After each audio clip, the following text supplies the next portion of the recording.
આ ગુરુ ઋણ શબ્દ છે ને એ જ્ઞાનેશ્વર ગીતાની અંદર આ શબ્દ છે. આ મેં પત્રિકા જ્યારે મારા હાથમાં આવીને આ શબ્દ મેં વાંચ્યો ને ત્યારે મને જ્ઞાનેશ્વર ગીતાના શ્લોક યાદ આવ્યા. એની અંદર આ શબ્દ છે કે સંત જ્ઞાનેશ્વરના ચરણમાં ચાંગદેવે જઈ કરી અને સવાલ કર્યો તો ને એ સંત જ્ઞાનેશ્વરે ચાંગદેવને કીધું કે મને બધી જગ્યાએ શિવ તત્વ દેખાય છે, બોલ હું આ મારું મસ્તક રાખું ક્યાં? એમ આપણા આંખ છે ને, આંખને કેટલા જન્મનો રોગ લાગ્યો છે અને એ આંખના રોગને મટાડવા માટેનું ચૂરણ આ જગતમાં આપણે ગોતવા માટે નીકળ્યા છે.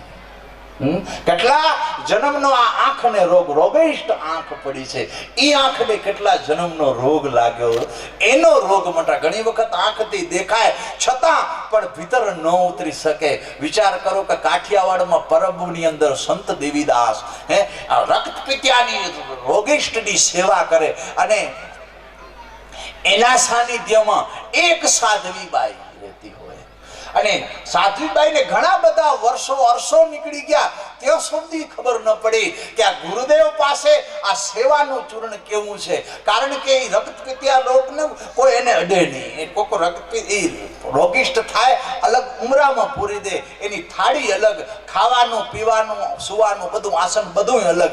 એવાની આ મહાપુરુષ સેવા કરે, જીભથી એની અંદર પડેલા કીડાને ચાટે. આ ચિત્ર આંખેથી જુએ છે સાધ્વી અમરબાઈ, આંખથી દેખાય છે પણ પી નથી શકાતું. અને એ આંખે પીતું ક્યારે? અને એ વેળા આવે. બ્રહ્મ મુહૂર્ત જેવું તો કોઈ મુહૂર્ત નથી. સવારના બ્રહ્મની વેળા છે ને એના ઘણા જન્મની આ આંખની અંદર રોગ છે ને, એ રોગને મટાડવાના ચૂર્ણની જો વેળા હોય ને તો એ છે બ્રહ્મ મુહૂર્તમાં. બ્રહ્મ મુહૂર્તમાં એ મહાપુરુષ અભિષેક કરતા હતા. ઉપર ગોદડી ઓઢેલી હતી. શું કામ? શરીર આખું રોગિષ્ટ શરીરને લગાડેલું, લોકોની નજર ન પડી જાય આખું શરીરને. એનામાં પવનનો ઝપાટો આવ્યો. પવનનો ઝપાટો આવી અને એ જે ગોદડી હતી ગોદડી શરીરમાંથી પડી ગઈ અને શરીર દેખાઈ ગયું. આખું શરીર પીડાથી રક્તત કરે અને એ અમરબાઈની દ્રષ્ટિ પડીને અમરબાઈ ગુરુજીના પગમાં પડી ગઈ. ગુરુદેવ આ શું છે? ગુરુદેવ આ શું છે? તો કે આ કાયા છે. આ કાયા છે ને એમાં નથી કોઈ માયા, એમાં નથી કોઈ મજા. અને ઈ મજા અને ઈ માયાથી પર થવું હોય ને તો કે અમરબાઈ એના માટે ભીતર કાંક સ્થિરતા લાવવી પડે. અને ઈ અમરબાઈની સ્થિરતા કેવી થી? ઈ અમરબાઈએ હમણાં અહીંયા ચરણ પૂજા કરી ને, એ પૂજા એ સમયે મને આ મહાપુરુષ યાદ આવે. હર વેળામાં ગમે એવી આત્મા આપણા ભેગી જ રહેતી હોય. આપણે સંત દેવીદાસ સાધ્વી અમરબાઈના સમાધિ સુધી પહોંચવા માટે આપણે ઘણી વખત કહીએ કે શરીરથી પહોંચી પણ અંદરનું ભીતર ન પહોંચ્યું તો એમ જ આવી જાય. અને ઘણી વખત હમણાં શરીરથી ન પહોંચવાનું પણ ભીતર પહોંચી ગયો એટલે જી આવ્યા. એ સંત દેવીદાસને મળી આવ્યા. એ સાધ્વી અમરબાઈની એ સેવાનું દર્શન કરી આવ્યા. એમણે પછી જે ગુરુની સેવા કરી અહીં 750 જોજન દૂર ગુરુજી પાસે એ ઓલિયા મહાપુરુષને એમ થયું કે મારે એની પાસે જવું છે ને 750 જોજન દૂર જઈ કરીને જોયું ને તો આજે અડધી કુટિયા ઓલાયેલી. એ જોઈને જે સવાલ પૂછ્યો તો મહાત્માજીએ એક શિષ્યને કીધું કે આ મારી કુટિયા મારા ગુરુજી ઓલાવી છે. એ ગુરુજીને મળવા ગયા. એ ગુરુજી એ સમય વહેતું પાણી હતું નદીમાં, એમાંથી એક કળશીઓ ભરી અને બહાર એક કળશીઓ ભરી અને બહાર અને અહીં નજર પડી આ મહાત્માજીએ જઈને દંડવત પ્રણામ કર્યા અને કીધું કે મહાત્માજી આપ આ શું કરો છો? કે અહીંથી 750 જોજન દૂર મારો શિષ્ય છે ને એની કુટિયા બળે છે એવું લાવું છું. મારા શિષ્યની કુટિયા અત્યારે જલી રહી છે તો આ જલથી તો કે મારા શિષ્યની કુટિયા ઓલાવું છું. એ કે ઓલાય તો કે તારી ધોખેલી અને ઓલાયેલી નથી ને એટલે તારામાં સવાલ છે. અને જેથી તારી કુટિયા ઓલાઈ જશે ને પછી આ સવાલ નહીં રહે, પછી એ એક થઈ જવાશે. એમ આપણી અંદર ભીતર કુટિયા છે ને એ ઘણા બધા કારણથી ધોખી રહી નથી ધોખેલી, ઘણી અંદર પીડાઓ પડી છે. એ કુટિયા છે ને એ કુટિયા જે જલી રહી છે ને એ કુટિયાને કોણ બુજાવશે? તો કે એ કુટિયાને આ ગુરુ મહારાજ બુજાવશે. પણ એના માટે આપણે કાંક નિત આ શરીરથી નહીં, શબ્દથી આગળ કઈ તો કે મન. શબ્દ કોનામાં વસે છે? તો કે મનમાં વસે છે. અને મન ક્યાં રહે છે? તો કે મન વિચારમાં રહે છે. અને વિચાર ક્યાં રહે છે? તો કે વિચાર ચિત્તમાં રહે છે. અને ચિત્ત ક્યાં રહે છે? તો કે ચિત્ત આત્મામાં રહે છે. આ પગથિયા હો હે. એ ચિત્ત ક્યાં રહે છે? તો કે ચિત્ત આત્મામાં રહે છે. અને આત્મો ક્યાં રહે છે? તો કે આત્મો મેરુદંડમાં રહે છે. અને મેરુદંડ ક્યાં રહે છે? તો કે ઈંગલામાં. ઈંગલા ક્યાં? તો કે પિંગલામાં. અને પિંગલા ક્યાં? તો કે સુસુમડામાં. અને સુસુમડાની બારી કઈ? તો કે નાભી. નાભી સુધી પહોંચે, નાભી સુધી પહોંચે. આપણે એક દિન નહીં પહોંચે, એક મહિનામાં નહીં પહોંચાય, એક વર્ષમાં નહીં પહોંચાય, એક જન્મમાં નહીં પહોંચાય. અરે પહોંચાય તો એક ઘડીમાં પહોંચાય, નકો તો કેટલા જન્મથી ભટકી છે.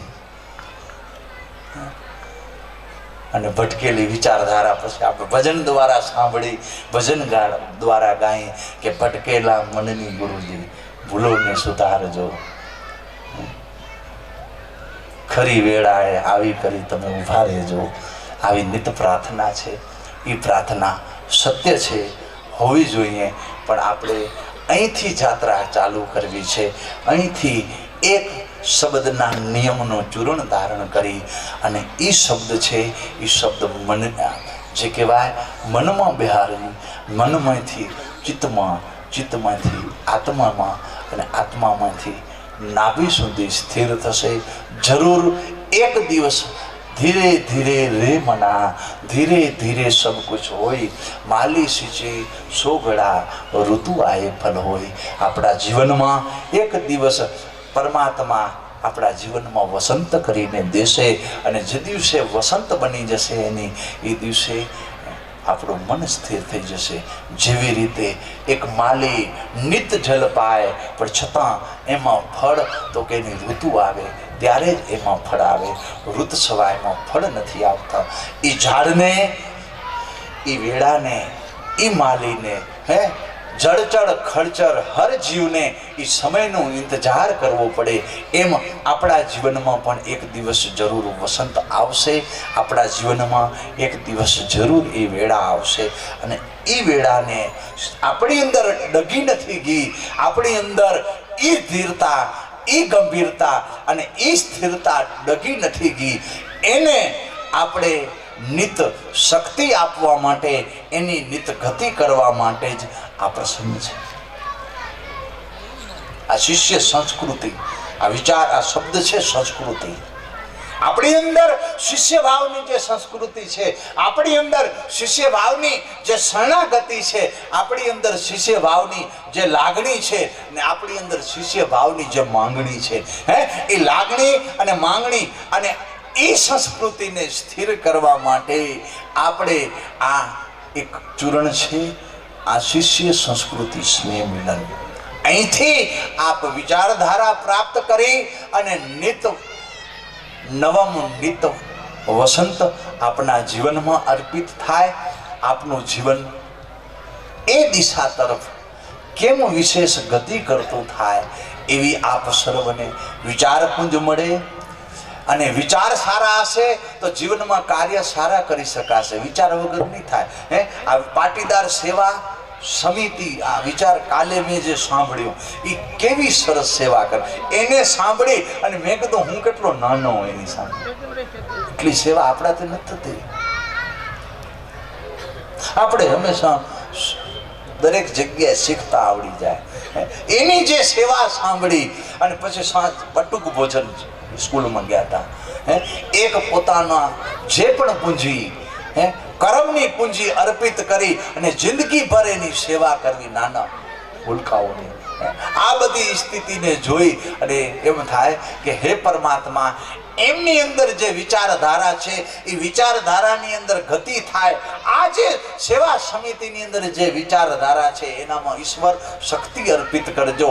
આ પ્રસંગ ઉપર ગમે એવો સંસાર આપને બોલાવતો હોય, એ દરેક દ્વાર, એ દરેક બારણા, દરેકનો હોકારો તમે બંધ કરી અને આ દિવસને ઢંઢોળવા માટે દર સાલ આ સમય, આ વેળા ઉપર અહીં જે આપ પહોંચો છો, એ જે વિચારધારા, એ જે એક જ્યોત છે એની અંદર અખંડતા બની રહે, એની અંદર હંમેશા દીવન પુરાઈને રહે, આપના જીવનની અંદર હંમેશા અખંડ જ્યોત બનીને રહે, એવી પરમાત્માને હું પ્રાર્થના કરું. આપનું જીવન મધુર બને, ડાયાબિટીસ થઈ જાય એવું નહીં. મધુર એટલે મીઠું, બહુ મીઠું એવું થઈ જાય ડાયાબિટીસ, પણ એ કદાચ થશે તો એ શરીરને થશે. એ કદાચ થશે તો શરીરને થશે. શરીર છે એ શરીરના કદાચ જે કહેવાય ને કે સ્થિરતા, અસ્થિરતા, કદાચ એના માટેના ચૂર્ણ છે ને એ જગતમાં કદાચ ગમે ત્યાં જશો તો મળી જશે. કદાચ વૈદ્ય દ્વારા, ડોક્ટર દ્વારા, ગમે તે માધ્યમથી એ કદાચ, પણ અંદરનું જે ચૂર્ણ છે એ ચૂર્ણ માટે આવા પ્રસંગો જોઈશે. આવા કોઈક પ્રસંગ હશે ત્યાંથી ચૂર્ણ પ્રાપ્ત થશે. ત્યાંથી હમણાં એમ થાય કે આ સ્થિતિ કાયમ રાખે તો બહુ સારી. આવી સ્થિતિ કાયમ જો ઈશ્વર રાખે તો બહુ સારી. કાયમ એ સ્થિતિમાં આપણે સ્થિર પણ રહી નથી શકાતું. એટલા માટે ઈશ્વર આપણા જીવનમાં તડકો છાંયો કરે, સુખ દુઃખનો, સમયનો. જીવનમાં સતત સુખ પણ સારું નહીં અને સતત દુઃખ પણ સારું નહીં. સુખની અંદર ક્યાંક એમ કે સુખ ઉપર પથ્થર પડો રામ હૃદય સે જાય, બલિયારી વા દુઃખ કી કે પલ પલ રામ ભજાય. આ વાત છે કે સુખ ઉપર પથ્થર, સુખનો કોણ ત્યાગ કરે અને દુઃખને કોણ હાકલ કરે? છે આપણામાં દુઃખને બોલાવવાની. આપણે બહુ દુઃખના પણ યાર નથી બનતા અને અતિ સુખના પણ યાર નથી બનતા. આપણી અંદર અચળતા છે. સુખ બહુ આવે તો એમ થાય કે આ સુખમાં કાંઈ થતું નથી. સુખથી માનવથી દૂર થઈ જવાય છે, સુખથી પરિવારથી દૂર થઈ જવાય છે, સુખથી ઈશ્વરથી દૂર થઈ જવાય છે. તો ઈશ્વર કાંક આ સુખનો માપ હોવો જોઈએ, આવું અંદરથી કહેવાય જાય. પણ એ સુખમાં શાંતિ અને દુઃખમાં નથી શાંતિ. સુખમાં કેવું તો છે સામું પણ જમાતું નથી અને દુઃખમાં ખપેરું પણ જડતું નથી. દુઃખમાં કેવું છે, જોઈએ છે પણ મળતું નથી, એનું નામ દુઃખ. અને સુખ તો કે છે સામું પણ લઈ નથી શકાતું, એનું નામ સુખ. એટલે બેની સ્થિતિ તો એક જ થઈ. પણ એ સુખ અને દુઃખમાં પરહરીને રહેવું, એ સુખ અને દુઃખની અંદર પરહરની રહી કરી અને હંમેશા એવી સુખ આવે તો એ સુખની વેળામાં જ્યારે આપણી સામે એક ભાણું પીરસેલું હોય, એની અંદર ભાત ભાતની મીઠાઈ હોય, એ વેળાએ જે ટાણા આપણે જમવા ન મળ્યું હોય એ ટાણાની થાળી જો દેખાવા લાગે તો સમજવાનું કે સુખ અને દુઃખમાં આપણી મન સ્થિતિ સ્થિર થઈ. બહુ કઠણ છે, નહીં થાય, પણ પ્રયત્ન કરવો, પ્રયત્ન છૂટવો ન જોઈએ. તો આપ સર્વના જીવનની અંદર આવી વિચારધારા બની રહે, આપના જીવનમાં આવા પ્રસંગ આવે, એ પ્રસંગો પર આપ સર્વ મનને ઢંઢોળજો, આપના ચિત્તને ઢંઢોળજો, આપની વિચારધારાને ઢંઢોળજો અને ભલા ચાર શબ્દ સાંભળી અને જીવન ભલું બનાવજો. ભલા ચાર શબ્દ સાંભળી અને જીવન ભલું બનાવજો. અને પહેલા મેં કીધું કે કાંટા ભેગા થઈ જાય ને પછી જીભ અખણી ન રહે. કાંટા બે ભેગા થઈ જાય પછી આપણી જીભ અકડી ન રહે. એટલે કહેવાનો મારો સૂર કે સમયની સીમા હોવી જોઈએ.